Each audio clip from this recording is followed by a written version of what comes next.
Hello, everybody. Welcome back to Copy That Pops. I'm Laptop Laura, your host, and today is such a special episode for a couple of reasons. So, number one, it is my birthday. Woohoo! I'm turning 30 again. Okay, I'm actually 36. So, again. And my guest today is also a Gemini birthday gal. Her birthday is in 5 days on June 11th. So let's get right into the interview. Let me give you a little introduction to our amazing guest today. She is the CEO of IMUA Services, and they are on a mission to motivate, equip, and lead 1 million startups and entrepreneurs to start innovating new medical products by the year 2020. She's a speaker, a podcaster, and a contributing author with Shark Tank's Kevin Harrington in his book, Put a Shark in Your Tank, which hit Amazon #1 bestseller. So I'm so excited today to have on Meghan Alonso. Hi, Meghan.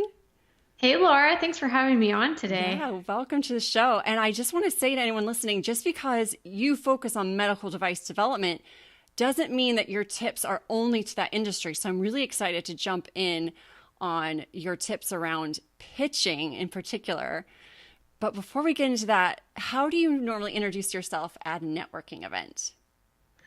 Well, kind of like you introduced me, but definitely not as long. I would just say I help entrepreneurs and startups move their medical products to market. And then I like for other people to do the talking, and then I figure out exactly how I can help them because there's several different ways. I love that. I also try not to talk too long. Like if there's ever a period of time where I'm talking too long, even on the show, I start feeling uncomfortable if I talk too long, and then I like to let it go back to the other person. Mm-hmm. Yeah, you can learn so much that way. Yeah. Well, cool. So tell us how you got started in all of this. Were you always an entrepreneur?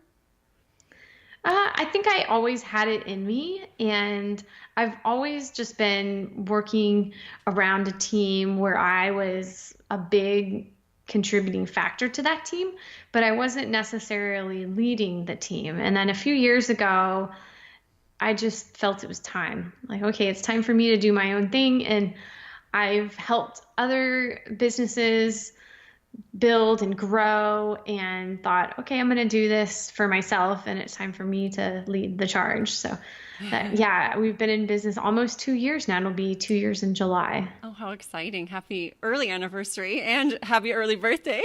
Thank you. Happy birthday. Thank you so much. I know it's exciting. Now, just as you were saying a little bit about your background, we've known each other for almost a year and a half now. And yeah. I just remembered you have like the craziest, coolest list of amazing things you've done. For example, dancing on television, salsa, training for the Olympics. No, I didn't train for the Olympics, but I've helped some Olympic athletes. So before I got into this business, I was in the human performance, personal training. I was a gymnast growing up all through college, and I got this crazy opportunity living in San Diego where the Olympic Training Center is, that I was coaching gymnasts, and the pole vault, the biomechanics of the pole vault are very similar to a lot of gymnastics moves. So really? There's a lot of drills. Yeah, you have to be upside down, usually 15, 20 feet in the air. And it's called kinesthetic awareness, to know where your body is in space, and you've probably experienced this off of a diving board, just knowing, if you're going to do a flip, you just instinctively know, okay, now it's time to straighten my body because I'm going to hit the water. But yeah, the human body is just amazing. How do we know that? And it's just training. And so I worked with these pole vaulters in San Diego and had that amazing opportunity. And then tell us about dancing salsa on TV. So I was also in this performing / competitive, just fun, amazing group of girls. And it ranged from early 20s to 40s. And it's kind of fun. They're still doing it today. on the East Coast now in Virginia, but this group is still out of La Jolla, Ooh La La Dance Company. And the director just loves to dance and travel. So she made a business out of that and has these connections all over the world at different resorts. And so we'll fly to Spain or Morocco, where they've been to Japan. I mean, literally all over the world. And just paying for airfare. But then once you get to the resort, everything else is covered. You're usually there for a week and you're the entertainment. So you put on a few dance shows and cool. yeah, and then guests can sign up and take dance lessons. So it was definitely a fun time. And in addition to that, we got selected to be on America's Got Talent back in 2011. So that's where the national dancing on TV thing comes from. How far did you get on the show? We made it to the Vegas rounds and then were cut, but we didn't necessarily know we were cut because they were like, "You're not going forward," wink, wink. And that's their way of just saying, "Hey, we don't know what can happen. This is a live TV show, so you guys have to keep practicing and be ready. If we call you and we want you in LA the next day, you have to have your routine ready." So Oh, wow. yeah. As almost like a backup then, were they saying? Yes. Okay, Yeah. so they're like, you didn't get picked to move forward, but something still could go crazy and you just need to be available in case we need you last minute. Yep. Yeah. Wow, that's so cool though. And fun fact, I dance salsa. I don't know if I've mentioned that on the show before. We still have not salsa together, I so know. we have to do that. Okay. When I come back to San Diego in August, we're making it happen. Okay, good. It's a date. Yeah. Cool. Well, let's get into your specialty. So the portion that you wrote in the contributing for the book with Kevin Harrington, one of the original sharks on Shark Tank, he was on season 1 and season 2, was all around the pitch. So pitching. And that's what I want to really dive in with you today. So tell me, what kinds of people would need to pitch well? So anyone that if you're an entrepreneur seeking investment, or if you want to win a pitch competition, and maybe you just need a little bit of money, you're not necessarily going to go out and talk to a venture capitalist, then you need to be comfortable pitching. And again, this is for any entrepreneur or startup company. And just because I work specifically with medical and biotech companies, I want every listener to take away some great value tips from this. So don't think that this isn't for you. I'll make it well worth your while of copy. Let's see, how can I use alliteration here? The psychology of pitching and making it pop. Cool. Well, and I mean, I feel like your tips coming up will be helpful, even just in like the networking, like knowing how to quickly say what you do in a compelling way. Even that everyone needs. Mm-hmm. Yeah. And so those of you listening, I'll tease this now and then I'll explain more of it later. So I do have a contest going on. It's to win a pitch makeover, and I'll talk more about it at the end. So you have to stay till the end to find out more. So cool. And it's kind of tied into a birthday special since your birthday is coming up on the 11th. Yeah, and your birthday. Awesome. And then if people are listening to this after June 11th, you're going to do another round of this contest, right? So yes, the link will still live on forever because there always will be fun stuff over there. Cool. And just to let people know what the link is, or should we hold the link till the end? Yeah, we'll hold the link. Okay, never mind. Okay, so let's dive into what makes a great pitch and maybe even to what makes a bad one. Okay, so I have 5 pitching tips today. Cool. And to give the flip side of that, with these tips, they're going to be more the positive side, but I'll also kind of give an example of something that is not so positive.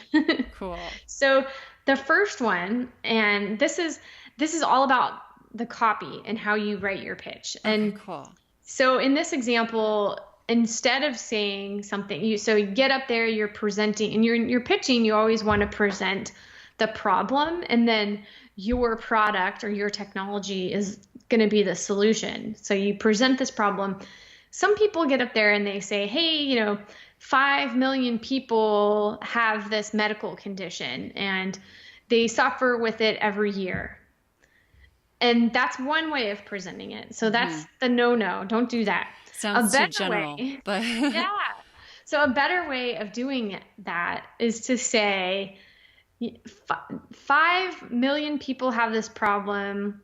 Or no, I'm saying the bad example again. Scratch that.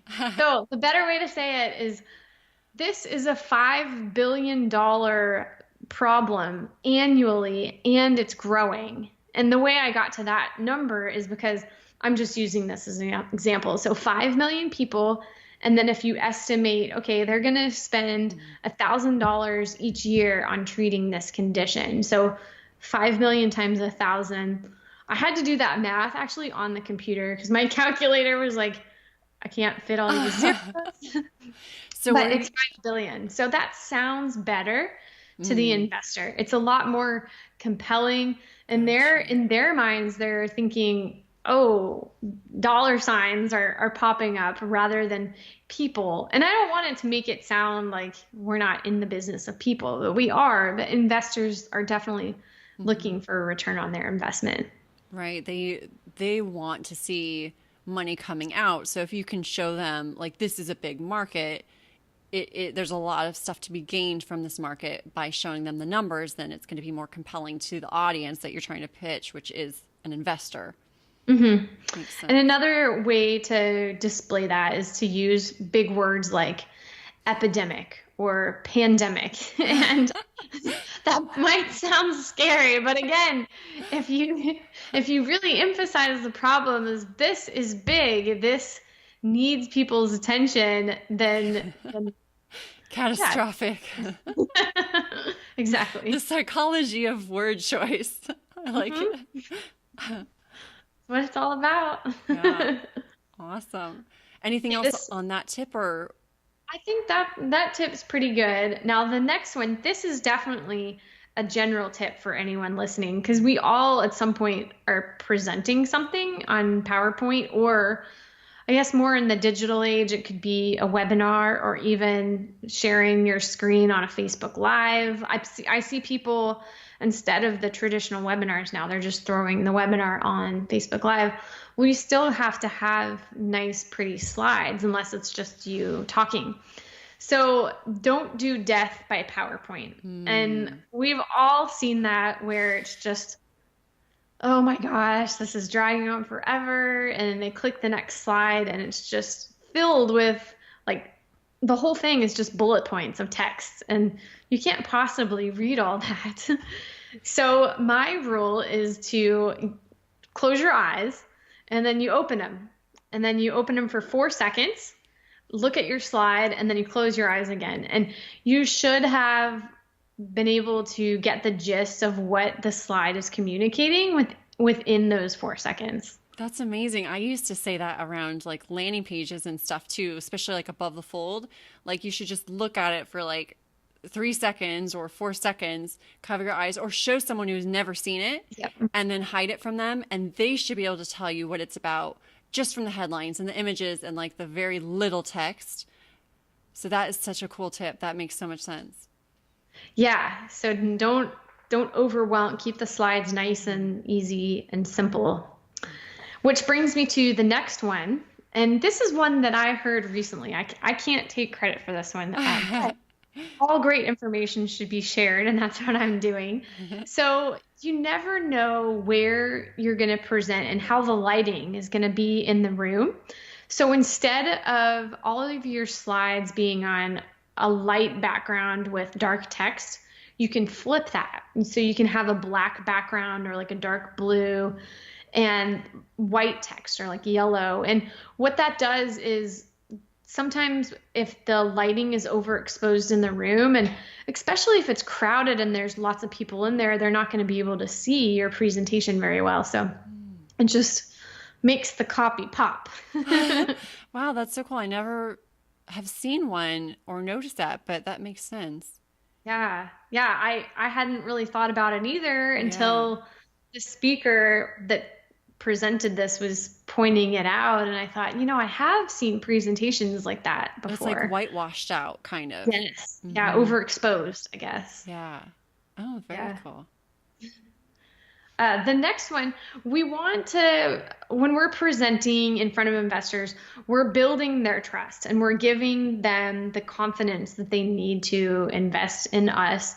And they can feel two emotions. So they can feel fear, like, I don't know, this person sounds kind of shaky. I don't know if I want to invest in them. Or they can have a sense of confidence, like, wow, I'm really impressed by this person. They feel very trustworthy. And one of the ways to do that is to be upfront and honest and present reasons why they should invest, but then reasons why they shouldn't invest too. And that way you're not hiding anything. You're laying it all on the table. An example, different investors are looking for different things. So I guess in that regards, do your homework. Yeah. So there's a bonus tip. So do your homework on their previous deals and what deals they've invested in before, what their typical portfolio looks like. If it's someone that wants a return on their investment, like we were talking about, you mentioned Kevin Harrington before. So his model, he wants to make his returns quickly. So he's not going to invest in a very, very early company that's still in R&D. So if you explain that to Kevin right off the bat. Research and development, by the way, for anyone who doesn't know. Research and development. Sorry, go ahead. So if you were still able to get a pitch with Kevin Harrington, you probably wouldn't by that point, because they would have known the fit wasn't right. But you can just reassure them, say, hey, Kevin, I am a good fit for you because you're going to make a return on your investment if this is what you're looking for. If you're looking for something that's going to build over time and make you a return on your investment in 10 years, we are not a great fit. And that way it's just reassuring them, hey, I'm in the right place, or I've met the right person, and going forward, it just builds that relationship. I love that. And I think that applies to other things as well in your business and the copy. It kind of plays to that idea of niching down, where like, if you really show who you are ideal for, the right people will be attracted to it, and the wrong people will respect you more for saying, okay, thanks, we're not a right fit, but I respect you for that. I'll go elsewhere or whatever. And you're not wasting their time. So I love that. Yeah. And you're just showing a level of maturity and professionalism, I think, as well. In your tip. Yeah, which this leads into the last tip that I have too, because we want to be prepared and we want to be professional in our pitch. I keep going back to all these P's today. So one thing you can do too, I always advise to keep the pitch deck short. And so a pitch deck is the slides that you have. So you want to keep it no more than 12 slides. And then, but what you can do is you can have these extra ones over here. So you can have it roll through, and then it lands on the last one. And then maybe you have like 5 other slides that you don't plan on showing, but you can always show them. And these are going to be your frequently asked questions slides. So if you think anything that you anticipate that the investor might have questions around, then prepare a slide for that and show how you've overcome those objections or overcome whatever is holding them back.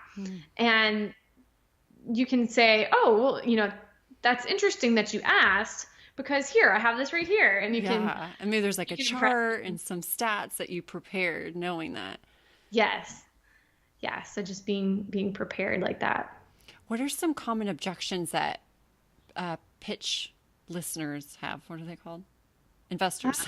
That was a dumb. Investors, or if it's a pitch contest, I guess judges. Right. So what they would have, they oftentimes they definitely want to see your team. So you should definitely have a slide in there about your team. You can go into a little bit more depth on the team's background in another slide. They'll want to see the progress that you've done so far. And then if you've won any money, or if you've received grant funding in the past, how you've spent that money. And how responsible you've been with it. If you got $100,000 and you went out and got this swanky office, then you haven't made much progress on the actual product, then that's kind of a telltale sign. So they're also going to want to see an advisory board, and it's usually made up of technical, scientific, and business. So you want to have a good mix. Some experts in your product's area. So if you have a pregnancy test, you want to have the experts in that area on your scientific board, down from the chemistry to maybe a top researcher in that field, and then someone that knows the in vitro diagnostics business side. And that way it's just a well-rounded board. So the judges or investors are usually going to pick that apart too. Oh, wow. Very interesting. Yeah, I love the show Shark Tank, but I haven't watched it in probably about 6 months just because I've been so busy with my own business stuff. But I love that show. Do you ever watch that? Yeah, it's been a while for me too. Can you think of anything that you've seen people do well or poorly on the show that you were like, yes, that's so accurate in like real life too, off TV? So one thing I always say is you're given an allotted time. Right. And so say you're given 3 minutes to pitch. I always advise, don't take the 3 minutes. You want to take 2 minutes and 40 seconds, especially in a scenario where you're at a live event and there's people on stage, and then the next one gets on stage, and then the next one gets on stage. People think it's exciting, but they're also like, okay, I've had enough. Yeah. So you want to keep it short, but that also gives the judges or the audience the opportunity to ask a few questions. And that way they get to interact with you more than they do the other people, because the other people didn't leave time at the end. That's good. Very true. Cool. And then speeding through it too. So you might see, and this is my product, and this is why you should invest in blah, blah, blah. And that's hard to keep track of. You get like too nervous almost. When you're coaching people, do you advise them to have like note cards, to have it memorized word for word, to just know it and present it kind of ad lib, but still with the structure in their minds? How do they practice it? Yes. So I'm going back to dancing here. Ooh. And this has a point. So our director at Ooh La La, Miss Susie Wynn, Salsa Susie. So she says, perfect practice makes perfect. And it's not just practice makes perfect. And so in dancing, when you're learning a new routine, you practice it in front of the mirror. And then you make sure everybody's synchronized, everybody's doing the moves right. And then as you get closer to performing it, you turn away from the mirror. And then you bring in your friends and they watch you. And then you go to a salsa club where people don't know you and you perform it. And then you go to the real thing and you have tech rehearsal where you put on the costumes for real and you mess with the lights and the sound. And then you do the final competition. And it should be the same thing in pitching. You definitely do not want to have note cards, or I've seen people even have their phone in their hand and they're looking at their phone and then they're talking and yeah. And something happens internally. You can call it butterflies or just stage fright or whatever you want to call it. It's always different. So it's different than, okay, I know my pitch because I've sat down and read it on my computer 10 times. It's always going to feel different when you're up there in front of people and the lights and the spotlight is on you. So you have to know it inside and out, and you have to perfectly practice it. So mimic the situation as close to real life as you can. That's so smart. So like, would you even advise people, if they really have to do a pitch, is like, pitch it in front of the mirror and then pitch it in front of family and then pitch it in front of friends and ask some random people, or go to a college or something and ask a professor, can I give this like practice pitch for 3 minutes to an auditorium of students? Or yeah, definitely. That's a great idea. That'd be cool. And that's probably good learning experience to them too. And it's like 3 minutes, 5 minutes. That's not like a big waste of class time or anything. Yeah. Yeah. It'll definitely give you practice, like getting the butterflies out for having to be in front of people that don't know anything. And, you know, teenagers, early 20s are like, oh, it might be a good test case. Yeah, exactly. Got to get them excited. Can win them over, then... Yeah, exactly. Yeah. So will you read back the 5 tips again? Yeah. So to summarize, of course, like any good teacher. So present the problem instead of the number of people, make it a dollar opportunity. And I always like to use the words and growing. And then if you can say epidemic or pandemic or something like that. The second one, don't do death by PowerPoint. So you want to keep your copy nice and concise, the 4-second rule. And the third one is switch it up. So use a dark background instead of a light background. So your copy pops.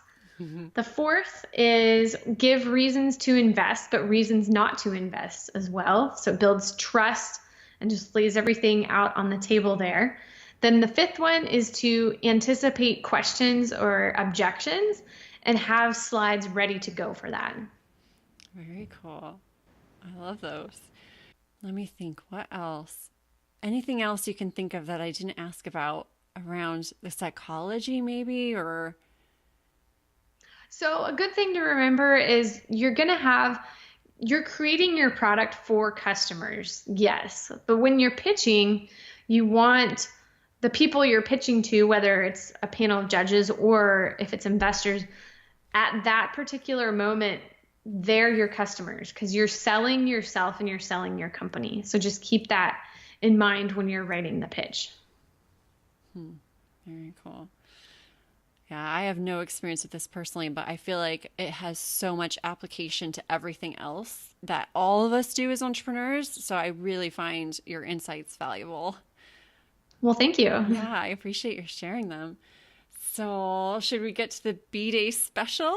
Yes. Okay. So as Laura talked about, her birthday is today. Mine is the 11th. So, and I don't want you to get confused about these dates. So think June 12th. June 12th is the deadline for this contest. Again, you can go to this link afterwards because I'll still have some fun stuff on there. But what I'm doing is I have this contest, and the person that wins will win a pitch makeover. So to find the details out about that, you want to head over to my website, which is IMUA-services.com/B-Day pitch, like B-Day, like birthday. And IMUA is spelled IMUA. And I know Laura will have it in the show notes for you. You can 100%. Easily find it there. So IMUA-services.com/B-Day pitch. Very cool. And can you give a little bit of hints around what is included in the makeover? So we're going to look at, there's actually a lot going on before you design your pitch that leads into a successful pitch. So we're going to start there. So it's kind of like an audit of what you've done so far. Is that on a solid foundation and fixing any problems there? And then if that's fine, then we'll lead into the pitch. So how you present the pitch, how your pitch is formatted in the PowerPoint, and doing your homework on your investors and all of that good stuff. That's so exciting. Cool. So definitely, guys, go and check out imua-services.com/B-Day pitch. And if you want to connect with Meghan on social media, she's most active on Facebook, as am I. And you can find IMUA Services. Just do facebook.com/IMUA Services, and you'll get redirected over there. Yes. Yeah. Awesome. And actually, really fast, will you explain what IMUA comes from? I know already. Oh, yeah. Yeah. Good idea. So IMUA is a Hawaiian word, and it means to advance forward with passion despite rough waves. So I used to live in Hawaii, and I really love Hawaii, and I bring the aloha to whatever I'm doing. So it's definitely infused in my brand, and I have these nerdy little surfing innuendos that I drop throughout my copy to express my Hawaiian-ness. No, that's so smart. I mean, you have a great theme all worked out, from like your name to the different, like the logo and the different tag lines and phrases that you use. It's so smart to really tie it together. Like for me, I'm trying to do kind of more stuff around the teacher side because that's my background and where I really feel comfortable. So I'm like trying to work in like, oh, I'm having office hours on Facebook Live and stuff like that. So I think that's really smart. Yeah. And fun fact, you were Podtent Marketing, my other company's first official podcast client. Yes. And we connected on Facebook. So you never know who you're going to meet in social media land and then meet them in real life and then become good friends with them. So true. I remember when it was so taboo to like have friends online, and now it's like so common. Yeah. Love that. Well, thank you so much for sharing your amazing tips on pitching today. And I look forward to talking to you again soon. Yeah, thank you so much. Bye. Bye. Thanks so much for watching. If you want to learn more about improving your writing, hitting Amazon bestseller, psychology, or other topics I might currently be obsessed with in this online entrepreneurial world, then go to copythatpops.com. You can also connect with me on social media with my handle @LaptopLaura. See you there.